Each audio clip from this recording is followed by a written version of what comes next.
Hello and welcome to WePC. My name is Jay and today we're going to be taking a look at the AOC CQ27G2U.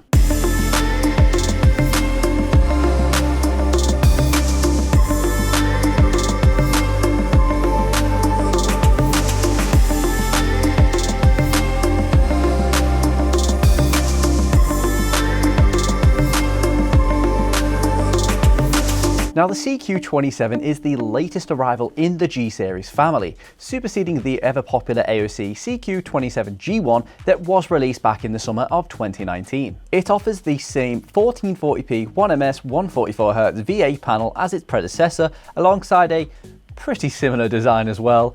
But that being said, it does provide better color accuracy, a wider gamut and a more immersive curve when compared to the first gen alternative, not to mention FreeSync Premium as well. As always, we are going to start with the design. And AOC seems to have done literally nothing when comparing this against their last gen CQ27G1 and the CQ32G1.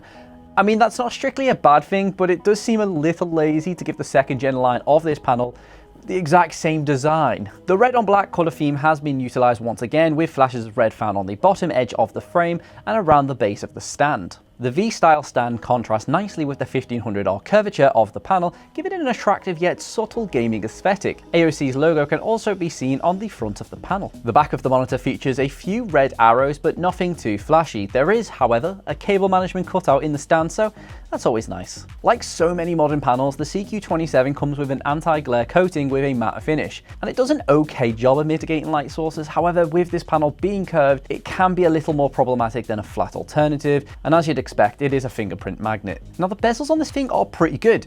They have an almost frameless design and measures in at 8mm on the sides and top and 22mm on the bottom. And comparing this against other alternatives at this price point, you'd have to say this monitor does well compared. Looking at the stand, it provides you with everything you could want from a curved panel. Now let's be honest, you aren't using a curved 27-inch for your Twitch feed, are you?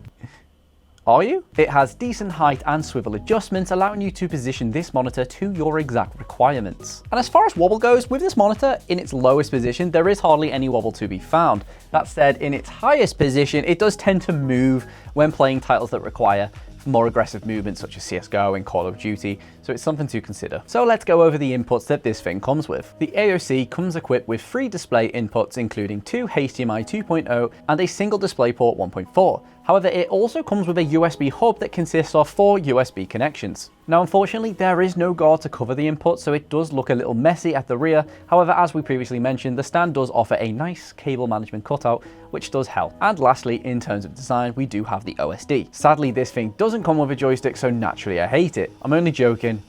Kind of. Like always, AOC's OSD controls are nothing short of a complete annoyance. Even when looking at the poorly executed labels at the front, it is still fairly difficult navigating the menus. Getting through the menus seamlessly without pressing the wrong button is nothing short of a miracle. That said, if you can find your way around the maze, the OSD itself does offer a lot of functionality, with all the usual suspects around color, contrast, and luminance found within. You will also be greeted with a gaming menu in the OSD, which will allow you to change your custom color profiles, select the overdrive and toggle between the adaptive sync settings. Now, before we talk about how this thing performs in gaming, please note that Charlie, our monitor test man, has really stretched this monitor through every possible testing scenario that you could imagine. All panel uniformity, color testing and much more can be found on our full review article, which can be found in the description down below. So I threw this thing into various gaming scenarios. I tested a bunch of FPS games as well as my favorite single player games. Now, with a 144Hz refresh rate, a low response time and that AMD FreeSync variable refresh rate, I was excited to see how this thing fared. I firstly loaded up my FPS title of choice, Call of Duty Cold War, and instantly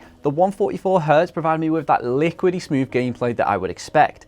And it was backed up by a fast pixel response time to ensure that there was no ghosting occurring. Whilst I did see some ghosting, the overdrive setting that can be cranked up in the OSD did see to most of it. And I did try overdrive in all of its settings, and as expected, the medium strength was a happy middle ground for crispy sharpness and no overshoot. Like all variable refresh rate monitors, we ensured that FreeSync Premium was running during each game, ensuring that no screen tear would occur when playing games that had large spikes in FPS. I then switched over to my current single player game of choice, Cyberpunk. And whilst this is only a small panel, the 1500R curvature really did make me feel incredibly immersed. The panel shape gives you a feeling of immersion that flat screen panels just simply can't replicate. And also, with the great colours right out of the box, scenic shots and landscape scenes felt so much more realistic. And with that being said, that does bring us on to performance, and as we said in the specs, this monitor is packing a 1440p panel, meaning you are going to need a fairly beefed up rig to run it to its full potential. Luckily, the variable refresh rate spans from 48Hz all the way up to 144Hz,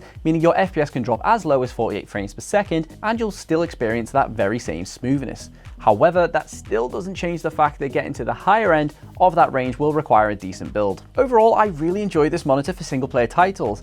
It really sucked me into the gameplay, and the virtually borderless design made playing Cyberpunk just that much better. Looking at this monitor from a value standpoint, you would have to say it's a pretty good proposition for anyone looking to enjoy the screen clarity of 1440p, without compromising on speed or responsiveness. And at $350, the AOC CQ27 is incredibly well priced, undercutting many of the market's standout performers. And also, it does offer a curved panel, great colours out of the box, and a wide colour gamut to boot. Overall, you would have to say that this monitor ticks a lot of the right boxes. Granted, it doesn't offer the greatest build quality in the world, but that really doesn't take anything from this panel. If you're looking for a great all-round panel that offers great gaming features alongside excellent levels of immersion, the AOC could be exactly what you've been looking for. Thank you so much for watching the video, guys. As always, I would love if you could leave a like on the video and subscribe if you're new to the channel. Let me know down in the comments below what you thought of the video. Are you thinking about picking this up? If not, what other monitor have you got your eyes on? If you click over there, that will take you to another one of our monitor videos in case that is something you wanted to watch. Thank you so much for watching, and I'll see you in the next one.